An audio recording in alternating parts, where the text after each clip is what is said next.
Bien, vamos a continuar. Hace ratito platicamos del programa interno de protección civil, cómo lo debemos de diseñar. Ahora vamos a hablar del análisis de riesgos y recursos para el inmueble, ¿sale? Igual, cualquier pregunta con toda confianza la pueden hacer. Terminando esta presentación, vamos a armar equipos. Ahorita me pondría de acuerdo con el maestro Polo si hacemos 3 o hacemos 2, para hacer una práctica de análisis de riesgos y recursos. Y los compañeros que están en forma remota también nos vamos a invitar a hacer una pequeña práctica terminando este tema. ¿Sale? Bien. Vamos a hablar entonces de el análisis de riesgos y recursos. Para esto se trata, primero tenemos que identificar a los agentes destructivos que nos pueden ocasionar emergencias. Según la Ley General de Protección Civil, el artículo 3 de la fracción 10, dice que hay fenómenos de origen geológico, hidrometeorológico, químico-tecnológico, sanitario-ecológico y socio-organizativo que pueden producir riesgo, emergencia o desastre. También se les denomina fenómenos perturbadores. Bien, los temblores, ¿en qué grupo de fenómenos están? Los temblores geológicos, los huracanes, los incendios, las balaceras, las epidemias sanitario-ecológicos. Primero tenemos que ser conscientes a qué tipo de agentes perturbadores estamos expuestos nosotros en nuestro inmueble y entender qué es riesgo y qué es emergencia. Y empezamos aquí con el maestro. Riesgo: probabilidad de que se produzca un daño originado por un fenómeno perturbador. Sí, eso es riesgo. ¿Se acuerdan de la fórmula de riesgo? Es amenaza más vulnerabilidad igual a riesgo. Cuando la vulnerabilidad sube, aumenta el riesgo. Cuando la vulnerabilidad la disminuimos el riesgo. Bien, emergencia. Emergencia: situación anormal que puede causar un daño a la sociedad y propiciar un riesgo excesivo para la seguridad e integridad de la población en general. Se declara por el Ejecutivo Federal cuando se afecta a una entidad federativa y o se rebasa su capacidad de respuesta requiriendo el apoyo federal.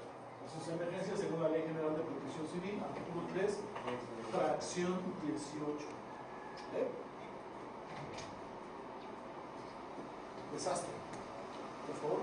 Desastre se define como el estado en que la población de una o más entidades federativas sufre severos daños por el impacto de una calamidad devastadora, sea de origen natural o antropogénico, enfrentando la pérdida de sus miembros, infraestructura o entorno, de tal manera que la estructura social se desajusta, se impide el cumplimiento de las actividades esenciales de la sociedad, afectando el funcionamiento de los sistemas de subsistencia. En esos desastres, según la Ley General de Protección Civil, y un desastre es caracterizado principalmente cuando la capacidad de respuesta se ve rebasada. Si a nivel local no hay capacidad de respuesta, entra el Estado. Si a nivel estatal no hay capacidad de respuesta, entra la Federación. Y si no hay capacidad de respuesta, entra el nivel internacional. Okay. Y lo que nos compete a nosotros pues es el análisis de riesgos y recursos del inmueble, que no es más que la exploración detallada del inmueble que permite identificar los riesgos internos y externos que pudiéramos encontrar para elaborar un plan de prevención y mitigación acorde a los recursos y características de la instalación. Mucho va a depender de lo que tenemos aquí y en los alrededores para diseñar nuestro plan de emergencia o de definir qué procedimientos de actuación vamos a tomar. Ahorita estamos en un primer nivel, ¿verdad? ¿Tiene otro nivel arriba este edificio? Sí. Hablamos de una planta baja, un primer piso, un segundo. El procedimiento de actuación será el mismo para los que estamos en el primer nivel a los que están en la planta baja. Es diferente y depende mucho del análisis de riesgos y recursos que hagamos y de lo que encontremos. ¿Sale? ¿Qué tenemos que hacer primero en cada una de las unidades académicas y en cada uno de los inmuebles donde tenemos que hacer nuestro análisis de riesgos? Lo primero que tenemos que hacer es un diagnóstico de la zona, por lo menos 500 metros a la redonda. Tenemos que identificar riesgos circundantes y recursos circundantes al inmueble. Ahorita en Internet es una herramienta maravillosa para información. A través del Google Maps podemos ubicar la unidad académica, cortamos la imagen y eso también nos va a permitir darnos una idea que tenemos en el entorno. Tenemos que identificar riesgos. Aquí son algunos ejemplos. Podríamos marcar en ese mapa, en ese croquis que yo les menciono, riesgos que pudieran amenazar la integridad del inmueble. Esos son ejemplos solamente. Pudiéramos encontrar aceras en mal estado, fábricas que contaminen, árboles grandes y viejos, ¿sí? Terminales aéreas, construcciones dañadas, distribuidoras de combustible, calles con mucha circulación vehicular, líneas de ferrocarril, desprendimiento de vidrios, si es que hay edificaciones altas con ventanales, ¿sí? Construcciones altas, puentes, luminarias. Esto mucho lo observamos en los patios, en las explanadas, entonces tenemos que identificar dónde están. Y esto pues ahora sí que no falta en ningún lado, ¿no? Los cables de alta tensión y transformadores de electricidad que representan riesgo, inclinación notoria del inmueble, anuncios espectaculares, digo, algún anuncio que se pueda caer sobre las personas, ¿sí? Entonces tenemos que identificar los riesgos en el entorno al inmueble. ¿Sí nos queda claro? Sí. Bien. ¿Por qué? Porque ahorita, terminando que estemos platicando, vamos a pedirles a un grupo de personas, depende de cómo armamos los equipos, que caminen por lo menos alrededor de donde estamos y nos apoyen identificando esto que observamos aquí.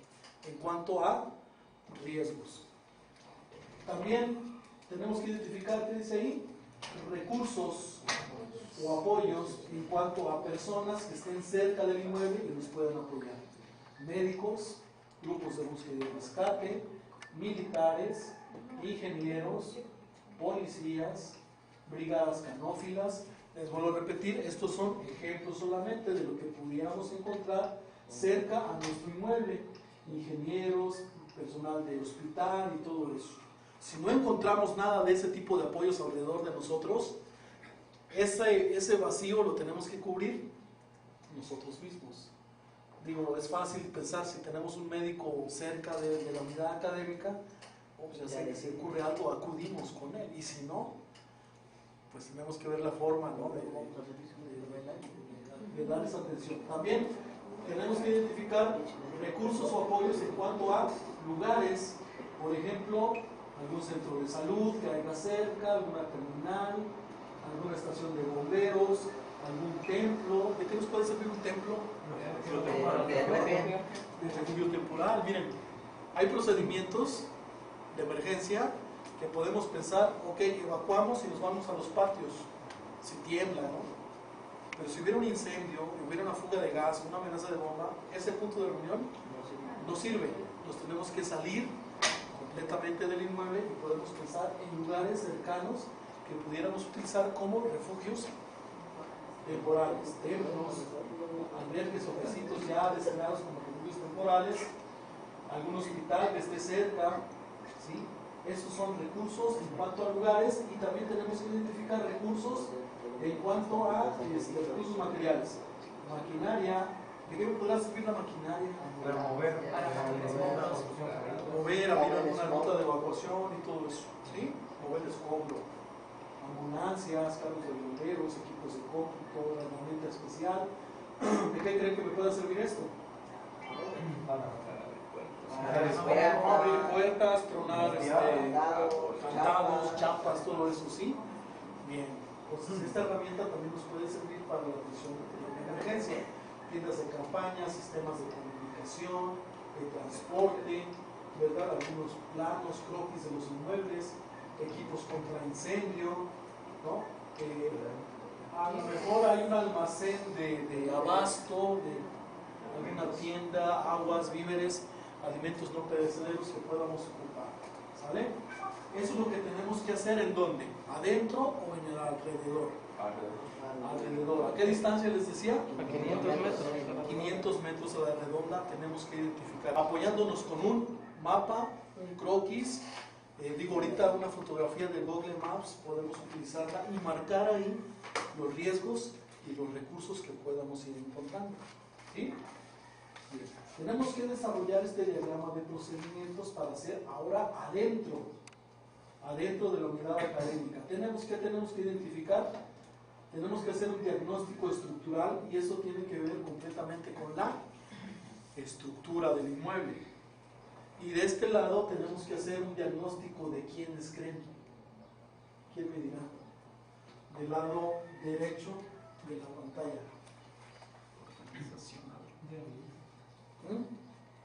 De las personas. De las personas. Aquí tenemos que hacer un diagnóstico estructural, lo que ven ustedes ahí, y de este lado tenemos que hacer un diagnóstico de las personas, porque los procedimientos son completamente diferentes en niños, adultos, ancianos, personas con discapacidad y todo esto. ¿Sale? Bien, vamos primero con el diagnóstico estructural y se trata de un análisis del inmueble y que está constituido por las personas y la estructura. Primero tenemos que identificar el tipo de suelo sobre el que está sentado la unidad académica, que puede ser un suelo blando, un suelo rocoso, suelo duro, etcétera, pero sí es importante saber qué tipo de suelo es en el que está asentado el inmueble. Casi todo Chilpancingo es arcilloso. Arcilloso, un suelo blando, ¿qué creen? ¿Qué comportamiento tendrá ante los temblores? Se va hundiendo, amplifica las ondas sísmicas. Y un suelo rocoso o duro, completamente diferente, ¿no? Entonces, por eso es importante saber qué tipo de suelo es en el que está sentado el inmueble. También, tenemos que tener a la mano, aquí sí necesariamente tenemos que tener a la mano un croquis o un plano del inmueble para ver el uso que se le da. Tenemos que identificar cuántos pisos, cuántas escaleras, cuántos patios, cuántas rampas, cuántos cubos de luz hay en el inmueble. Aquí, ¿cuántas escaleras hay donde estamos? Una sola, porque subimos y bajamos. ¿Cuántos niveles hay? ¿Dónde estamos? Planta baja, primer piso y segundo piso. ¿Son? 3 niveles. 3 niveles. ¿Sale? ¿Hay patios? No, calle. Bueno, pues, o sea, tenemos que identificar qué tenemos y para eso nos vamos a apoyar en un croquis o en un mapa. Es importante también en los planos localizar dónde están las columnas, muros de carga y losas y otros elementos que constituyan la estructura o esqueleto del inmueble. ¿De qué me servirá esa información? Para poner las áreas de seguridad, en todo caso. Para determinar las áreas de seguridad. Tengo que identificar dónde están, entonces, columnas, muros, losas de carga, trabas y todo esto, porque voy a tener que señalar mis zonas de seguridad adentro. ¿Sí? Bien. También tenemos sobre el croquis del inmueble, tenemos que describir el uso que se le da al inmueble, conocer los espacios, dónde están los laboratorios, las aulas, las áreas administrativas, las áreas de cómputo. No sé si logren ver este pequeño mapa, donde dice dónde está el comedor, cocina, aula, laboratorio. Entonces tenemos que identificar dónde están las áreas y qué uso o qué uso se le da a los diferentes espacios. ¿Sí? También tenemos que identificar áreas de conflicto. ¿Cuáles son las áreas de conflicto? Son todas ellas donde al registrarse el uso se detectarán o registrarán conflictos en la evacuación, en un uso cotidiano o en un procedimiento de emergencia. En esta sala donde estamos, ¿cuál es nuestra área de conflicto? La puerta. La puerta, esa es un área de conflicto. ¿Sale? Acá, bueno, las personas que estamos hasta este lado no tenemos opción de evacuación más que por lo tanto hay nuestra área de conflicto. Este pequeño pasillo también es un área de conflicto. Pues yo si quisiera salir, pues no puedo. Sí, a lo mejor pues ahí sorteando. O algún cable de los que utilizamos en las computadoras. Esos son, entonces tenemos que identificar áreas de conflicto. ¿Sí nos queda claro? Sí. Para las personas que lo hagan adentro del inmueble, tenemos que identificar estas áreas, cuáles son, que pueden ser pasillos, escaleras, recibidores, puertas, etc. ¿Sí? También tenemos que identificar áreas de riesgo. Son todas aquellas en donde los ocupantes del inmueble pueden estar expuestos a una emergencia por las condiciones del lugar o a lo que o de la actividad que se realiza en él. Esos son ejemplos: un taller de carpintería, laboratorios, cocinas, almacenes, maquinaria, equipos de cómputo. Todas esas son áreas de riesgo. ¿En sus unidades académicas tienen áreas de riesgo? Sí. Por ejemplo, Cómputo, cómputo, cafeterías, laboratorios.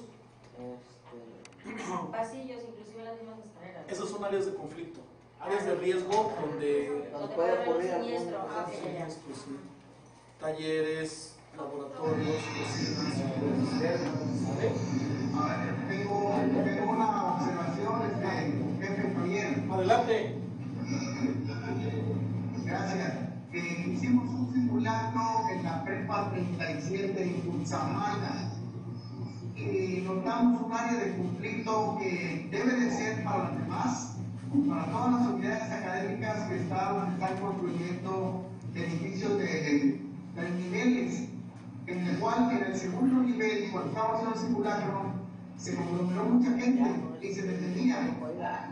Entonces ahí no sé qué sugerencia hacer al área de construcción, por medio de protección civil de la universidad, decirle al área de construcción que le den siquiera unos 40 centímetros, 50 o el metro más a las escaleras del segundo nivel, porque ahí se embotellan los muchachos y se pierde mucho tiempo en descongestionar el segundo nivel. La observación es, no sé si pudiera o se pudiera tomar en cuenta de que pues, se amplíen un poquito más las escaleras o una ruta alterna, porque sí, se conglomera muchos estudiantes y no salen, pierden muchos segundos en ese segundo nivel. Muy bien, muy bien. Tomamos nota, escuchamos, pero bueno, el análisis de riesgos y recursos nos sirve para identificar estos lugares que nos menciona Germán, áreas de conflicto. En lo que se hace la remodelación, en lo que nos aumentan el espacio de escaleras o en lo que se ponen las escaleras adicionales, tengo que diseñar el procedimiento de evacuación para evitar cuellos de botella, que es a lo que nos lleva al final. ¿Sale? Entonces, ahorita se trata de identificar todo esto. También tenemos que identificar riesgos no estructurales. Lo no estructural es todo aquello que no forma parte de la estructura y que son objetos que, por ejemplo, puedan caerse. Ventanas de vidrio, macetas, lámparas, objetos que puedan caerse, ¿no? Espejos, cuadros, todo esto. En esta sala donde estamos, ¿tenemos riesgos no estructurales? ¿Qué tenemos? Cañón proyector, tenemos el aire acondicionado, la pantalla. Esto no sé si sea parte de la estructura o sea, digamos, esos son elementos no estructurales que pueden representar riesgo. El hecho de que nosotros implementemos un procedimiento de repliegue donde estamos o me meta debajo de un mueble resistente en una zona de seguridad es porque me voy a proteger de lo no estructural. ¿Sí? No voy a pensar en protegerme de la estructura, pues si se cae, pues esto quién sabe si lo aguante. Entonces ese es el procedimiento y es por eso que tengo que identificar riesgos no estructurales, objetos que puedan deslizarse también, obviamente todo lo que tenga ruedas, mesas, sillas, objetos que puedan volcarse, todo lo que esté, sobre todo estantes, todo lo que esté alto, libreros y todo eso, que si no están fijos a la pared, ¿qué puede pasar? Se caen. Dos opciones, o te caen encima o te obstruyen una ruta de evacuación, una salida, ¿sí? Entonces tenemos que identificar eso, vitrinas, libreros, todo lo que pueda volcarse, objetos y sustancias que puedan provocar fuego o explotar. Antes que pase a la presentación, ¿por qué pudiera ser?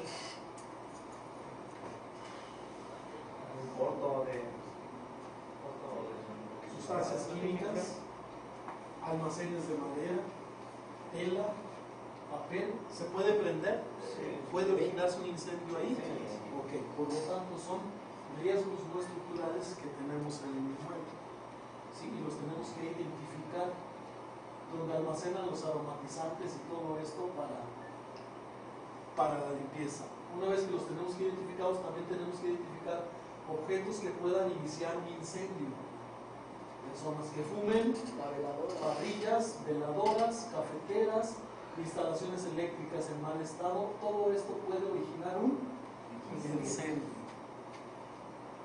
¿Sí? Nos pasó en Protección Civil cuando Manuel y Ingrid nos llegaron todos los insumos. Tenemos una sala de capacitación esas son lámparas, son barras. Empiezan a llenarnos de rollos de papel sanitario, se empieza a llenar la sala y a mis compañeros se les olvidó apagar el foco. Llega el papel y estaba tocando las barras. Observamos esa situación y decimos, hay que apagar la luz, si no se van a prender esos rollos, y se prende, ¿no? Y hagan de cuenta que la puerta ahí y el apagador de este lado. ¿Qué hicieron?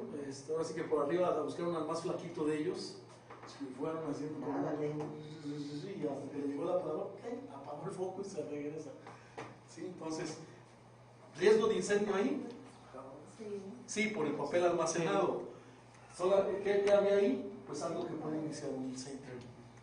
Y es lo que tenemos que identificar, es lo que tenemos que identificar en nuestros centros de trabajo. Esos son riesgos no estructurales. Cuando hagamos el recorrido tenemos que identificar eso. También obstáculos para el tránsito cotidiano o una evacuación de emergencia. ¿Qué puede haber? Columnas, tapetes, macetas, muebles, todo lo que nos pueda obstruir el tránsito también lo vamos a considerar. Aquí hay ese tipo de riesgos, aquí donde estamos. Sí. Las mesas, creo que para las personas que Las están allá. estas sillas. Las mesas, las sillas, La cámara. son elementos que puedan obstruir el tránsito para una evacuación, sea de emergencia o de producción normal. Bien, tenemos que identificar a ver si hay señalización conforme a la norma oficial. Si hay señalización, excelente, y si no hay, es donde nosotros vamos a ir trabajando para ir implementando. ¿Sí? También, en caso de haber escaleras de emergencia, tenemos que tomar cuántas son, características, qué cupo tienen, etc. Sistema de alarma. Tenemos que identificar si hay alarma en el inmueble, si es alarma sonora, luminosa, si se escucha en todos lados, si es conocida por todas las personas y todo esto. ¿Ya tienen sistema de alarma en sus unidades académicas? La chicharra es conocida por todos. ¿Sí? Tenemos que identificar ese tipo de situaciones, a ver si hay sistemas de alarma y saber si se conocen los procedimientos de alarmamiento. Bien, eso es en lo que se refiere al diagnóstico estructural, pero también tenemos que analizar, ¿a quién les decía yo? A la población. Es indispensable saber cuántos somos entre alumnos, maestros, visitantes y todas las personas que están en el inmueble. ¿Cuántos somos? ¿Cuáles son sus edades oscilantes? Niños, bebés, adultos, ancianos. Es importante tener esa información. ¿Será igual el procedimiento en una primaria a una guardería? ¿De una primaria a una preparatoria? Completamente diferente. Y ese parámetro nos los da las edades de las personas y las características de ellos. ¿Cuáles son sus características físicas y psicológicas? Ya que de ello dependerá el tipo de procedimiento que nosotros tengamos que implementar. ¿Sí? Más como comentario, en Acapulco hay una escuela de atención especial para jóvenes con discapacidad o capacidades diferentes. Ahí los simulacros los hacen a la semana. Cada semana hacen un simulacro. ¿Por qué? Porque si no lo hacen así, a los jóvenes se les olvida el procedimiento. Lo tienen que estar haciendo a la semana para que lo tengan presente ellos. Y cuando tiembla, cuando lo hagan, pues ellos ya saben. ¿Pero por qué? Porque por las características de las personas que están. ¿Sí? Es importante porque la reacción es diferente de las personas. Hay personas que empiezan a llorar, se ponen nerviosos, y ya les quiere dar el ataque. Otros ponen más nerviosos, se enfocan a los demás, y bueno, es un caos. Sí. Sobre todo la cuestión emocional, la que se maneja, porque muchas veces en caso ya de algún siniestro, a veces tenemos que tener la sangre fría para actuar, la cabeza, o sea, al 100. Entonces es lo primero que es más complicado. Es complicado, pero miren, fría y estar al 100% nos lleva precisamente a tener una planeación y una organización. Nos lleva a lograr esa situación. ¿Sale? Bien, entonces hay que tomar en cuenta por alguna legislación personas muy corta edad, como bebés, ¿verdad? Y personas ancianas que también van a requerir apoyo para desplazarse. No creo, bueno, tenemos que incluir sus procedimientos, no podemos dejarlos ahí. También tenemos que tomar en cuenta a personas que se ponen muy nerviosas, porque el pánico se puede hacer colectivo. El miedo puede pasar de una persona a otra, ¿no? Entonces tenemos que identificarlas y apoyarlas de algún modo, ver la forma de apoyarlos. También personas con algún padecimiento médico, alguna lesión que les impida caminar rápido o desplazarse para una evacuación adecuadamente, tenemos que considerarlas en estos procedimientos, ¿sí? Bien. Todo lo que nosotros observamos del inmueble y de la población lo tenemos que hacer por, ¿qué dice ahí? Escrito. Por escrito. Y una vez que lo tengamos por escrito, lo debemos de, ¿qué dice ahí? Analizar. Una vez que ya tenemos un registro por escrito de lo que observamos, analizamos la información, tenemos que tomar medidas preventivas que pueden ser a corto plazo, mediano plazo o largo plazo. Bien. Todo lo que observamos entonces lo tenemos que tomar por escrito. ¿Qué es lo que vamos a hacer? Vamos a armar equipos. Un equipo va a hacernos el favor de por fuera traernos la información. Otro equipo lo vamos a hacer aquí adentro. ¿Sale? Nos van a traer la información, fotografías y anotado. Vamos a traer la información y de toda esa información tenemos que tener un registro por escrito. Y esto es solamente una práctica, pero se debe hacer en cada una de las unidades académicas. ¿Sí? Se requiere la información de lo que se tiene adentro y de lo que se tiene alrededor de ella. Bien. Se tiene que hacer un análisis. ¿Quién analiza la información obtenida? El comité. ¿Quién analiza la información obtenida de los recorridos? El comité. La unidad interna de protección civil. La analizan y la platican y la comentan. ¿Sale? Ok. Y posterior a eso, una vez que identificamos riesgos, los tenemos que eliminar. Hay riesgos que podemos eliminar a corto plazo, mediano plazo y largo plazo. Un ejemplo de eliminación de riesgo a corto plazo, ¿cuál sería? Mover algún conflicto que tenga. Acomodar bien las sillas, ¿no? A corto plazo. Quitar la cámara. Acomodar la cámara. Digo, a mediano plazo, Las instalaciones eléctricas. las instalaciones eléctricas, muy bien. Lo que usted hizo, lo que nos comentó, que cambiaron del piso. Eso no lo pueden hacer a corto plazo, digo, un mediano plazo sí. Y algo a largo plazo, Construir otras salidas de evacuación. una salida de emergencia para esta sala. Eso sí, no lo pueden hacer, digo, en un momento, tiene que ser a lo mejor en una medida, es una medida a largo plazo. Pero sí tenemos que pensar en la eliminación de riesgos, ¿sí? O sea, lo identificamos, pero no se queden con el riesgo. Dentro de los salones, ¿qué riesgos podemos encontrar? En los salones con los chavos tomando clases. ¿Qué riesgos puede haber? ¿Sabe que luego muchos tienen lámparas o aires, esos como avioncito? Sus Los ventiladores. ventiladores de techo. Ajá, y sus aires acondicionados en las áreas de seguridad. Hay que observar eso y hay que eliminar los riesgos que pueden ser a corto, mediano o largo plazo.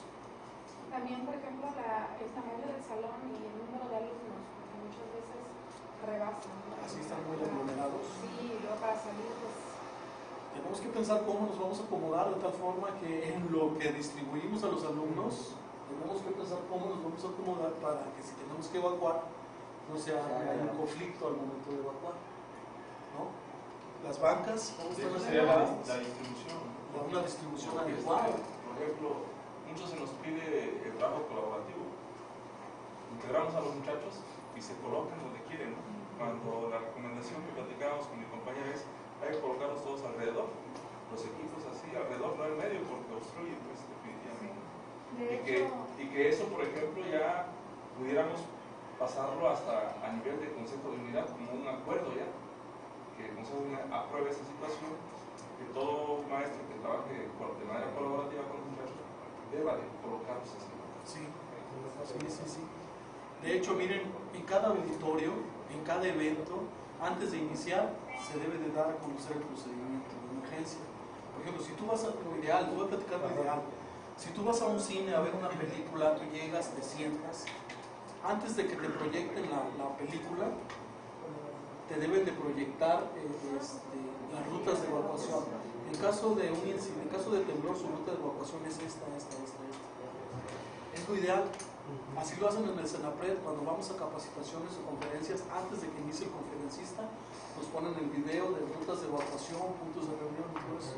Y ya sabes, ya estás en la conferencia, pero ya tienes la información de cómo sería. Lo ideal es que cada maestro, antes de iniciar su clase, les explique a sus alumnos: ok, jóvenes, nos vamos a acomodar así y así. Si hay un temblor, si hay esto, vamos a evacuar así, asado, y ya iniciamos la clase. ¿Sí? ¿Sí me doy a entender? Pero esos son procedimientos que vamos a ir implementando cada uno de nuestras unidades académicas. ¿Sale? El chiste es ir eliminando los riesgos. Bueno, una vez que nosotros entonces eliminamos riesgos, ahora sí estamos en posibilidades. ¿Qué dice ahí? Elaboración del plan de emergencia. ¿Cómo es que ya puedo elaborar el plan de emergencia? Sí, ya puedo hacerlo porque ya tengo información de lo que hay aquí, ya tengo información de lo que tengo alrededor y de algún modo ya ahí fui eliminando riesgos. Ahora sí voy a hacer mi plan de emergencia por temblor, por incendio, por lo que yo analicé que me puede ocurrir en el inmueble. ¿Sí? Bien, vamos a ver. Entonces tenemos que seleccionar las alarmas adecuadas acorde a las dimensiones físicas del inmueble. Ojo con esto. Si vamos a poner una campanita, ¿qué creen? Que esa campanita se debe de escuchar en todos lados. O sea, no se vale que nada más, si es una chicharra, como dice, en todos lados, ¿no? Entonces tenemos que seleccionar la alarma adecuada y de acuerdo a los procedimientos que dependan del diagnóstico elaborado. ¿Sí, pero? Y también deben estar familiarizados con el sonido, porque luego no identifican de qué es la... Exactamente. ¿Han oído ustedes detectores de humo? ¿Los han escuchado? ¿Cómo suenan? Y en muchos inmuebles hay detectores de humo. Y no saben cómo suena. Y nosotros les decimos: oigan, ¿y si suena? ¿Qué van a pensar ustedes? Ay, un carro está sonando allá afuera, o un teléfono está sonando. ¿No? Es importante conocer los sonidos de los alertamientos, ¿verdad? Y estar atentos para activarnos adecuadamente. Seleccionar el equipo de prevención adecuado: extintores, hidrantes, botes de arena, cuerdas, palas. ¿Qué voy a utilizar? Ya puedo determinarlo porque ya hice un análisis de riesgos. Tengo almacenes de madera, ¿necesito un extintor ahí? ¿Sí? Un extintor que me sirva para incendios de material combustible sólido. Si hay electricidad, pues también que me sirva para incendios de origen eléctrico. Almacenamos tiner, aguarrás, gasolinas y todo esto. ¿Qué necesito ahí? Un extintor, un bote de arena. O sea, tenemos que ir pensando. Tengo puertas metálicas en la unidad académica. Sí, bueno, necesito barretas, palas por si se traba alguna vez con alguna puerta. Pensando en el equipamiento necesario. Y bueno, ya estamos en posibilidades de diseñar cuáles van a ser mis puntos de reunión afuera. Puede ser 1, puede ser 2, pueden ser 3. No hay una normatividad que nos impida cuántos van a ser, siempre y cuando contemos con los espacios. ¿Creen ustedes que sea difícil determinar un punto de reunión afuera? ¿Necesariamente tiene que venir un especialista de protección civil para decir dónde? No. Es solamente observar y poner en una balanza. Difícilmente vamos a encontrar un lugar 100% seguro. Siempre va a haber algo. Aquí solamente hay que poner una balanza. Si de este lado me voy y aquí pasa el cable de luz, no, pues de este lado me voy, aquí está la rama de un árbol. No, pues vénganse de este lado. No, aquí hay una luminaria. O sea, siempre va a haber algo. ¿Qué tenemos que hacer? Balancear el riesgo. Balancear el riesgo. ¿Dónde es mejor? ¿Sí me explicó? Entonces, ya estamos en posibilidades de delimitar dónde van a ser. Puede ser 1, puede ser 2, puede ser 3, los necesarios y que sean suficientes para la cantidad de personas que vamos a ver. ¿Sí? Hay que colocar la señalización que se se requiere para el inmueble y asignar responsabilidades. Esto lo vamos a ver mañana en planes de emergencia más a detalle. Los directorios pues ya van implícitos en el programa interno, la capacitación también ya va implícita en el programa interno, y bueno, los simulacros lo vamos a ver mañana. Veamos el tema de simulacros y los ejercicios que vamos a hacer el día de mañana. ¿Sale? La prevención debe trabajarse en forma permanente. Si yo soy de la brigada de prevención de incendios de mi unidad académica, no se queden con la idea de que ustedes van a activarse cuando haya un incendio. Mi trabajo es evitar que se haga un incendio. Y el trabajo es de todos los días, al llegar al centro de trabajo, observar que nadie le esté conectando muchos aparatos en un conector, cositas que vayan a generar un incendio, y ese es el trabajo de una brigada de prevención de incendios. Una brigada de evacuación, también no se quede con la idea de que no, yo solamente cuando tengamos que evacuar, pues yo me activo. No, o sea, es observar todos los días que las rutas de evacuación estén libres. El de primeros auxilios, no, pues yo solo si se desmaya por el cheque, ¿no? Estar atentos, ¿no? Estar atentos, pero miren, el trabajo principal de las unidades internas de protección civil es preventivo, por eso habla que la prevención debe ser de forma permanente. Pueden ocurrir dos cosas: que se dé una emergencia real en la unidad académica, tenemos que elaborar un informe y determinar la evacuación al repliegue según el plan de emergencia, o si hacemos un simulacro, pues hagan cuenta que es un espejo de una emergencia y solamente hacer un registro de lo ocurrido y también aplicar la evacuación al repliegue según el plan de emergencia. Bien, eso es lo que corresponde a análisis de riesgos y recursos. Tenemos que trabajar los planes de emergencia. ¿Sí? Bien, ahí vamos a ver qué es un plan de emergencia.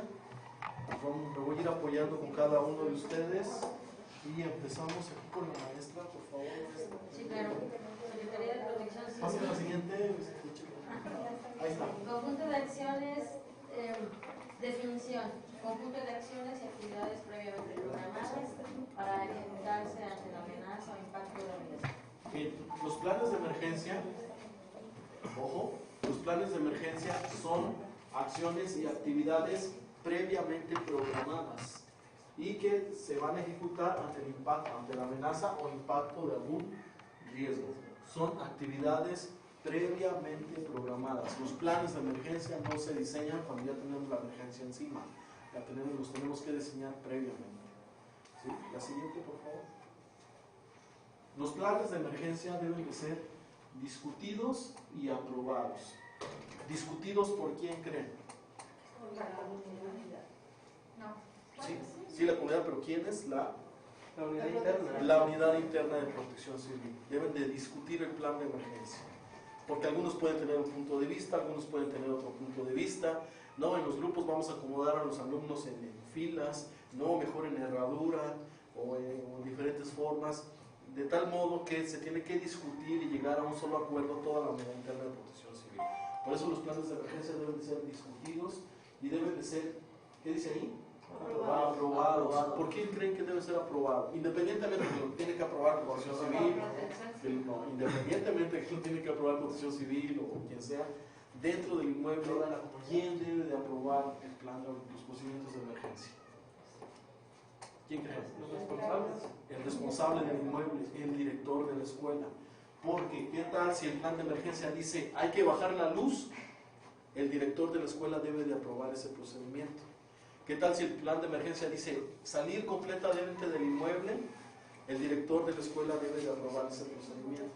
¿Sí me doy a entender? O sea, los planes de emergencia los discutimos, pero los debe de aprobar el responsable del inmueble. No vamos a poner un procedimiento que no apruebe el responsable del inmueble. Porque eso va a incluir desde cerrar llaves de gas, suspender energía eléctrica, sacar a las personas completamente del inmueble, interrumpir servicios, y eso requiere la aprobación del responsable del inmueble. ¿Sí? Los planes de emergencia deben de ser enfocados a los fenómenos perturbadores más recurrentes en la zona. Lo que mencionábamos ayer. No vamos a hacer un plan de emergencia por erupción volcánica aquí para rectoría. ¿Por qué haríamos un plan de emergencia aquí donde estamos? Ustedes digan. Sismo, incendio, que decía. Amenaza de bomba. Acciones bélicas o balaceras, van 4.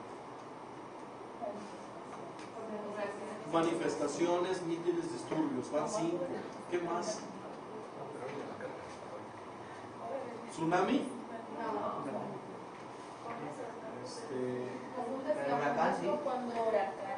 Lluvias intensas que nos provoquen inundaciones. Sí.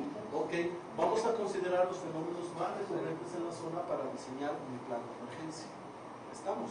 Terminando el tema, vamos a armar 3 planes de emergencia para esta sala. ¿Sí? Vamos a armar un plan por sismo, ¿están de acuerdo? Sí. Un plan por incendio, ¿están de acuerdo? Porque se puede aprender. Y vamos a armar un plan por acciones bélicas, balaceras. ¿Están de acuerdo?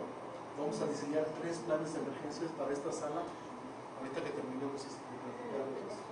Bien, los planes de emergencia deben de ser flexibles y deben de ser conocidos por todos. Eso quiere decir que si yo hago el plan de emergencia, pues ya lo integro a mi programa interno de protección civil, ok, pues hay que guardar el programa.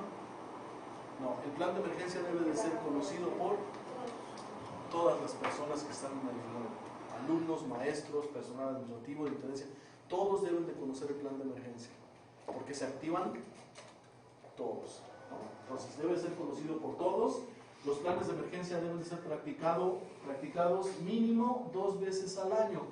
¿Cuántos planes de emergencia enumeramos para la rectoría? Eran como 6, ¿no? 7. ¿Cuántos simulacros deben de ser al año? 14. 14. Si lo deben de practicar mínimo 2 veces al año, deben de hacer 14 simulacros, imagínense. O sea, tenemos que practicar todos los procedimientos diseñados y los planes de emergencia deben de ser documentados, por escrito. Por escrito, dice un dicho, más vale una tinta. No, más vale una tinta débil que una mente brillante, algo así, como dice. O sea, se tiene que hacer por escrito. La siguiente. Bien, entonces vamos a considerar los riesgos a los que estamos expuestos en el 9, que pueden ser sismos, incendios, inundaciones, amenazas de bomba, sabotaje, marchas, etcétera, y en base a esto voy a diseñar los planes de emergencia que requiera yo para una unidad académica. ¿Sí? Digo, ahí puede haber unidades académicas en la costa que necesariamente tienen que hacer planes de emergencia por huracanes, por vientos y por lluvia, porque es lo que afecta, viento y lluvia. Aquí lo que nos afectaría pues serán lluvias, también vientos a lo mejor. Y planteles que estén muy cercanos a la playa, pues tendrán que diseñar planes de emergencia por tsunamis. ¿Sí? O sea, hay que tener un conocimiento exacto de los riesgos a que estamos expuestos en la unidad académica. Temblores, pues todos, ¿no? Porque, incendios igual, ¿verdad? Incendios igual, porque en todas las unidades académicas hay material combustible. ¿Sí? Fuga de gas. ¿Qué unidades académicas tendrían que hacer plan de emergencia por fuga de gas? Todas aquellas que tengan, que manejen gas en sus instalaciones, ya sea por laboratorios o por cocinas. Tienen que hacer un plan de emergencia por fuga de gas. ¿No? ¿Quiénes no? Planteles, puede haber planteles que no manejen gas en sus instalaciones, ¿no? Pero sí tenemos que considerar o ser conscientes de los riesgos a los que está expuesto el inmueble. Determinar cómo enfrentar el riesgo a la emergencia. Eso lo tiene que discutir la unidad interna de protección civil. Y lo vamos a hacer un ejemplo aquí. Vamos a hacer un plan de emergencia por sismo. Tenemos que platicar cómo es la mejor forma de enfrentar esa emergencia. ¿Qué hacemos? ¿Qué hacemos si tiembla? Vamos a platicarlo aquí entre todos. ¿Nos salimos o nos quedamos? ¿Qué creen? Nos quedamos. ¿Nos quedamos?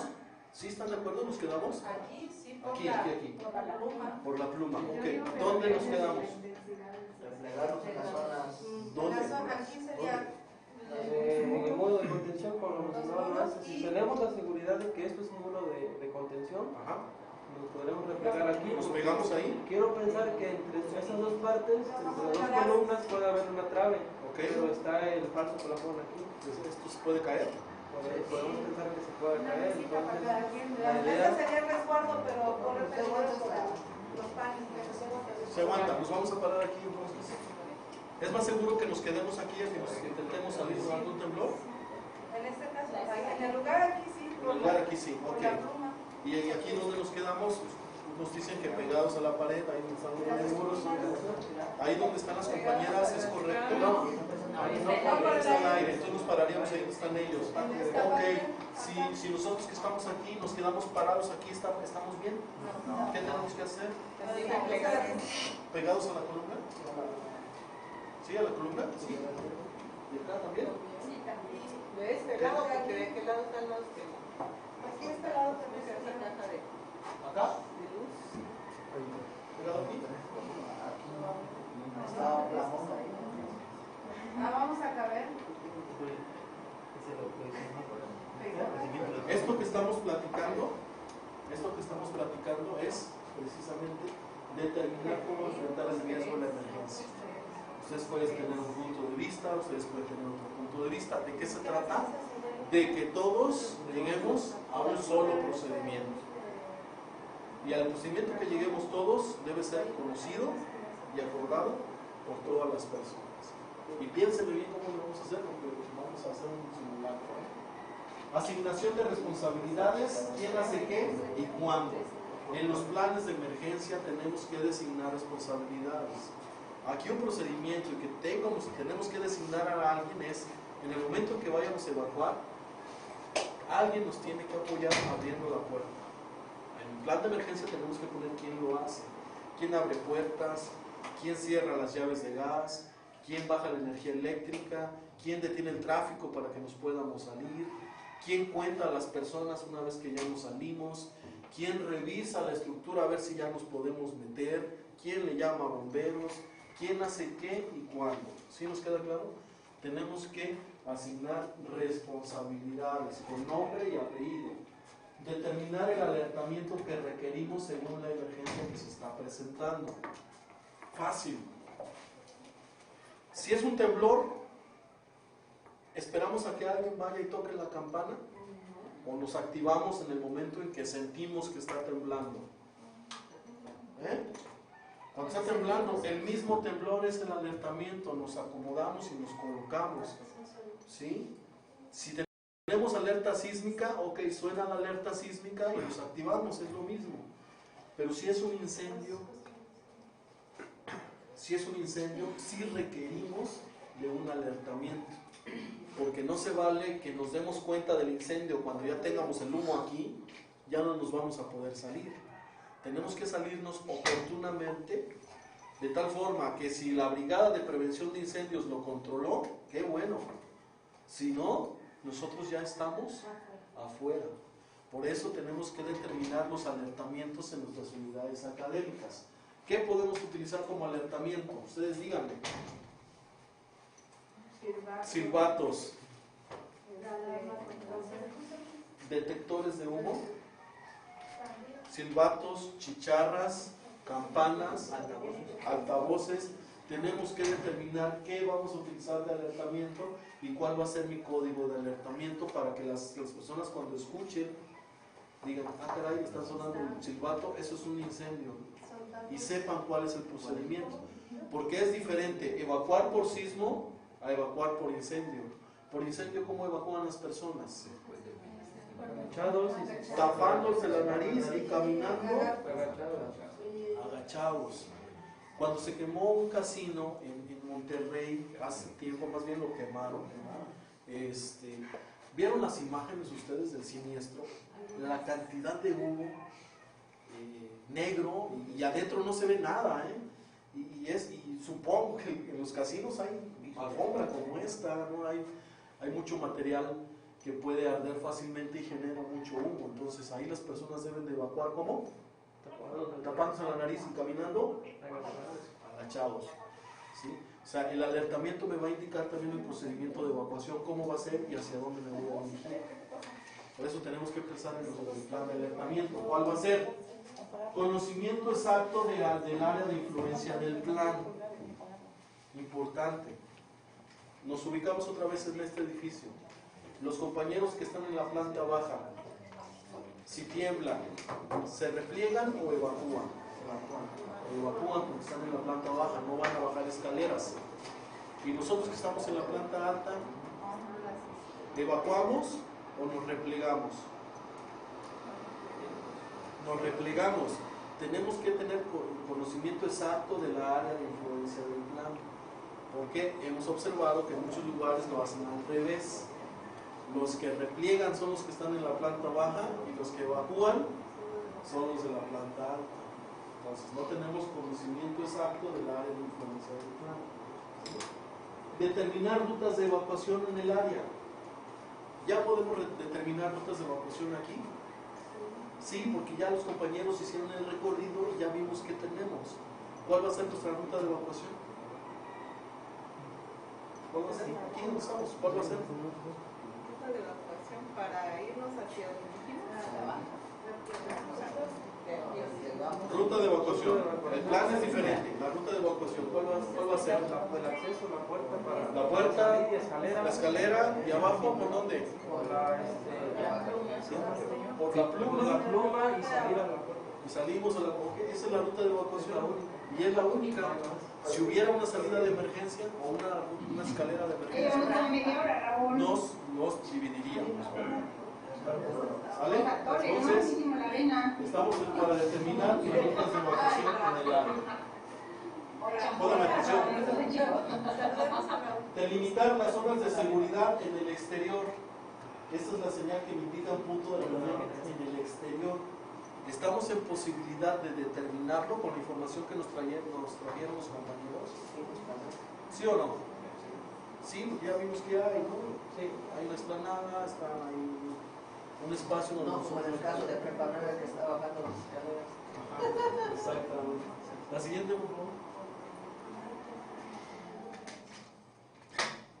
La siguiente. La siguiente. Bien. Es importante también memorizar la ubicación del equipo de emergencia. Digo, aquí no hay nada todavía, no hay nada, pero si trabajan su programa interno y su unidad interna de protección civil, necesariamente pues hay que colocar señalización, extintores, que es lo que sí se requiere mucho aquí, detectores de humo y todo esto, y tenemos que memorizar dónde está ubicado el equipo. Amplia difusión de las corresponsabilidades de actuación al plan de emergencia, quién hace qué y en qué momento lo va a hacer, que nos quede bien claro cómo lo vamos a trabajar. Esto es difícil, pero lo tenemos que hacer. Sensibilizar y motivar a la población. Es lo más complicado, pero lo tenemos que trabajar. No digo, aquí puede haber compañeros que digan, pero tenemos que trabajar con ellos para meternos en los procedimientos y nos ayuden cuando hagamos simulacros. Porque cuando tiemble o haga un incendio, pues también son parte de él. Por eso es importante sensibilizarlos y motivarlos. La siguiente.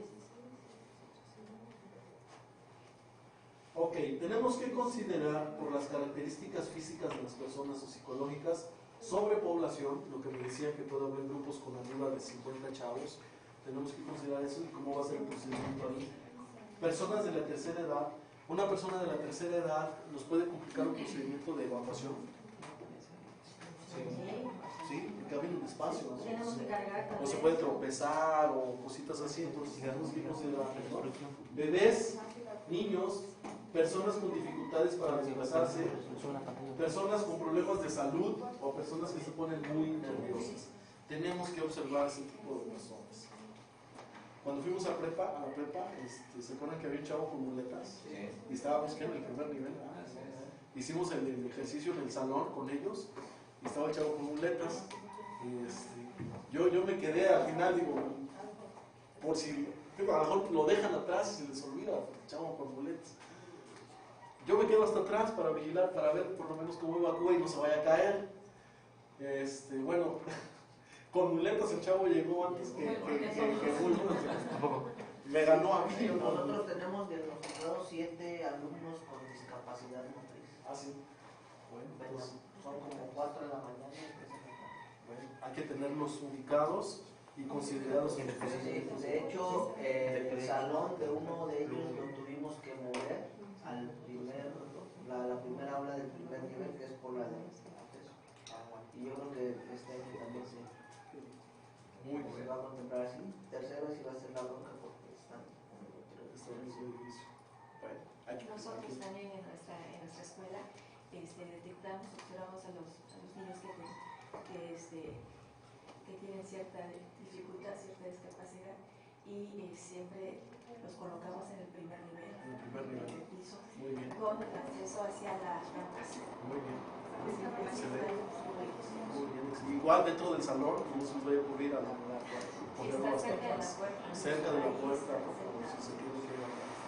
Bien. cerca. Ahora, tenemos que elaborar planos y procedimientos de emergencia bien detallados. ¿Qué vamos a hacer? ¿Qué vamos a hacer? Los planes de emergencia son actividades previamente programadas, no son improvisadas. ¿Sí? La siguiente. Ahora, los planes de emergencia son herramientas dinámicas a cambios constantes. No quiere decir que ya hicimos el plan de emergencia y así va a quedar todo el ciclo escolar o todo lo que dure el director en su gestión. No, son herramientas dinámicas a cambios cuando haya cambios en los giros o construcciones alternas al inmueble, ¿no? Que ya se puso una gasolinera, que esta ferretería que ubicaron ustedes es un recurso, ya se fue y ya pusieron una tortillería ahí, pues ya no te vas para allá porque ya no es un recurso, ya es un riesgo. Entonces es ahí donde nos cambia el plan de emergencia. También cuando haya cambios en el interior del inmueble, que a veces a las unidades académicas le van haciendo cambios estructurales, ¿no?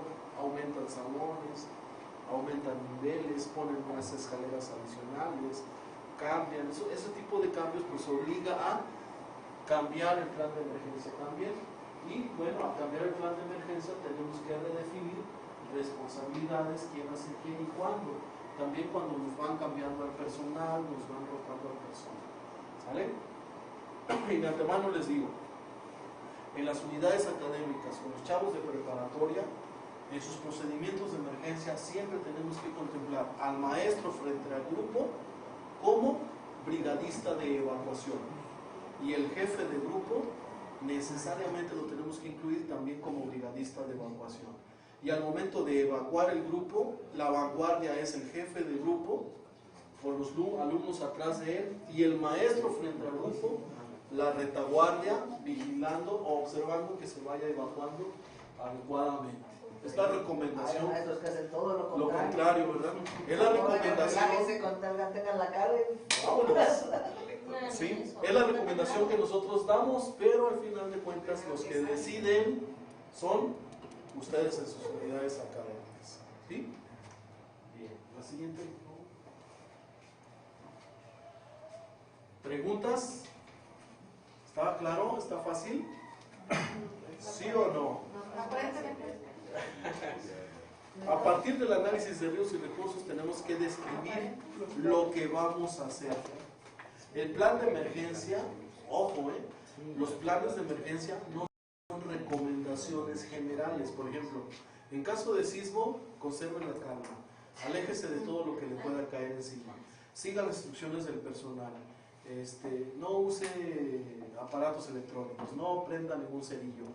Esas son recomendaciones generales que le sirven a la prepa 9, que le sirven a la prepa dentista, que le sirven a la prepa de Zumpango. ¿Sí me van a entender? Eso no es un plan de emergencia. Un plan de emergencia es qué van a hacer. Si en caso de temblor, los alumnos van a permanecer así, así, asado. El maestro fulano tal abre la puerta. En el punto de reunión vamos a contar esto. En caso de que haya un alumno lastimado, entra la brigada de búsqueda y rescate. O sea, describir qué van a hacer, esos son los planes de emergencia. No son las recomendaciones generales que le sirven a él. Los planes de emergencia son muy específicos y diferentes, porque ustedes tienen alumnos diferentes, ustedes diferentes y todo eso. Son trajes a la medida los planes de emergencia. A una vez teniendo los planes de emergencia, los integramos al programa interno de protección civil en el subprograma de auxilio. ¿Sale? Incluso ahí por niveles también puede ser es distinto, ¿no? Porque la acción de abajo, ¿no? Del medio, sí, es diferente. Y yo les recomiendo, si vamos a empezar, si diseñamos el plan de emergencia, trabajarlo primero por grupo, como lo hicimos, por grupo, y hacer el simulacro en un grupo en forma independiente. Una vez que lo hayamos trabajado con grupo y que le quede claro a cada grupo qué hace, lo hacemos ahora sí, integrar toda la escuela. Y van a ver que el resultado va a ser diferente. ¿Cuál de todos? el trabajo en equipo, por favor. ¿Sí? ¿Te escucho? Sí, Javier. Ajá. Yo quería hacer un comentario, ¿no? También en cuanto a lo de los sismos, porque es importante que los maestros que hoy están tomando el curso, sí sepan, pues, de cuándo hacer la evacuación, ¿no? Porque decías de que una vez estando el sismo, ¿sí? Hay veces que se va a emitir la alerta, ¿sí? Y deben de saber también los compañeros de que a partir de 5 grados arriba, ¿sí? Se va a emitir la alerta sísmica. Y cuando no se emite es porque es menor a 5 grados. ¿Sí? Entonces, cuando no se emite, ya vamos a sentir que está temblado, ¿no? Y hay que replegarse. Pero cuando se emite la alerta, lo recomendable es evacuar, ¿no? Porque sea, aunque estemos en el segundo piso. Sí. Si el tiempo de evacuación, si el tiempo nos da evacuar, sí, va a depender, ¿no? El tiempo que nos da la alerta sísmica, bueno, yo quisiera platicarles, son segundos. De hecho, el diseño de la alerta sísmica es para los del Distrito Federal. El diseño es para ellos, ¿eh? Lo pusieron los sensores en la costa del estado de Guerrero, ¿por qué? Porque ahí es donde está el mayor riesgo sísmico. Si se genera un temblor fuerte ahí, se activa el sensor y alerta a la Ciudad de México, con un tiempo de 60 segundos, 70 segundos. ¿Qué hizo la Secretaría de Protección Civil con el apoyo con la Federación y lo que ustedes quieran? Bajar la señal para Chilpancingo. ¿Estamos más lejos o más cerca de la costa que los del Distrito Federal? Más cerca. El tiempo es menos, nos da 30, 25 segundos. En Acapulco, porque también se bajó la señal para Acapulco. ¿Qué tiempo tienen ellos? Son segundos, prácticamente está temblando y está sonando la alerta sísmica. Ok, nosotros, si hay alerta sísmica, qué bueno, aprovechamos esos segundos y activo mi procedimiento, si esa evacuación no repliegue. Si no tengo alerta sísmica, activo mi procedimiento, evacuación no repliegue en el momento en que sienta el movimiento sísmico. Ahora, la alerta sísmica solamente trabaja de los sismos que vengan de la costa, pero no siempre hay temblores con epicentro en la costa. Hay temblores con epicentros en la región centro o la región norte del estado, que sentimos el temblor y las ondas sísmicas le llegaron al sensor y sonó después y nos confundimos un poquito, o no sonó porque ya le llegaron muy atenuadas. Entonces no nos confiemos al 100% de la alerta sísmica. Si la tenemos, que bueno, la aprovechamos. Si no, yo de todos modos tengo mi procedimiento establecido. Ha habido casos en que se activa y no se siente el movimiento, y hay veces que se siente el movimiento y no se activa. ¿Sí? Están calibradas de tal forma que suenen, como dices, arriba de 5.5 o 6 grados, suena la alerta sísmica. Si son sismos más débiles, no suenan, solamente emiten una alerta preventiva que se recibe en Protección Civil. Porque si no estuvieran calibradas así, créanme que estuvieran sonando diario, porque los temblores tiembla casi todos los días a 3 grados, 2, 4. Ya hemos escuchado de algunas aplicaciones de este tipo, que las bajas al teléfono, te suena. No sé, yo en lo personal no las conozco, no las he probado, pero el hecho de tener una alerta sísmica implica dos impactos psicológicos.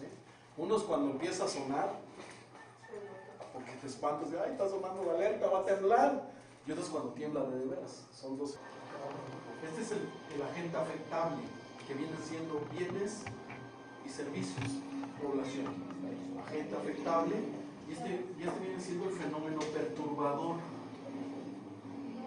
Pongan atención.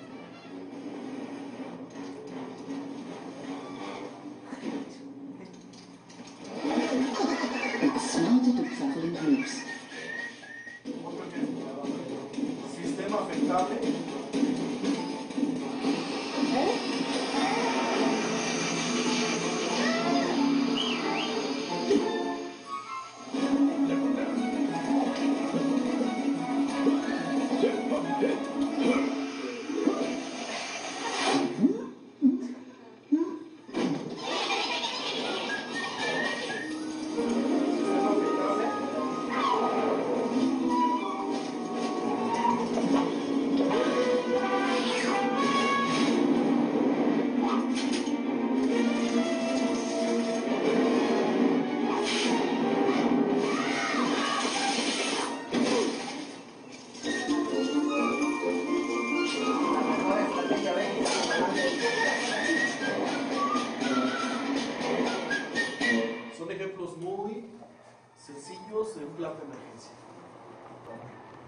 ante la amenaza del impacto de un fenómeno perturbador a un sistema afectable, hay un procedimiento para mitigar o evitar el impacto. Bien, ¿se dieron cuenta que había sistema de alertamiento? Sí. Los pingüinitos, ¿qué hicieron? Uno y todos, ya sabían, se fueron a la orilla de la isla. Las hormigas tenían sistema de alertamiento, chifló una de ellas, todas se voltearon y se acomodaron. ¿Qué pasa si no chifla? Se las llevan, ¿no? Y estos cangrejitos, ¿qué sistema de alertamiento tenían? Las tenazas. ¿Qué pasa si ese no les avisa? Se los come el ave, ¿no? Entonces, los alertamientos son parte importante en los planes de emergencia. ¿Sí? Tenemos que considerarlos para activar a toda la población y proceder conforme lo que tenemos planeado. Ahora, yo les pregunto, porque el hecho de que diseñemos planes de emergencia, puede haber situaciones incómodas para algunas personas. Por ejemplo, el hecho de que bajen la luz. Es, oye, ¿por qué le bajas la luz? Yo estoy trabajando aquí en la computadora, no me hagas, ¿no? Aquí afuera nada más. Hay vehículos estacionados, como dijo el maestro, de un lado y de otro lado, ¿verdad? ¿Sí o no? Y podemos decir, ¿saben qué? Es que tenemos que poner ahí un punto de reunión exterior. ¿Qué vehículos quitamos? ¿Los de este lado o los de este lado? Todos. ¿Y qué van a decir los dueños de los vehículos? No lo quites, mejor quítame el de frente. Y el de frente dice, no, mejor quita ese. Sí, me explico. Puede haber choque de egos. Puede haber choque de egos al diseñar procedimientos o planes de emergencia. Ok. Ponme el otro video. Cheque lo que dice el puente.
Nos facilita el trabajo y cuestión de organizarnos.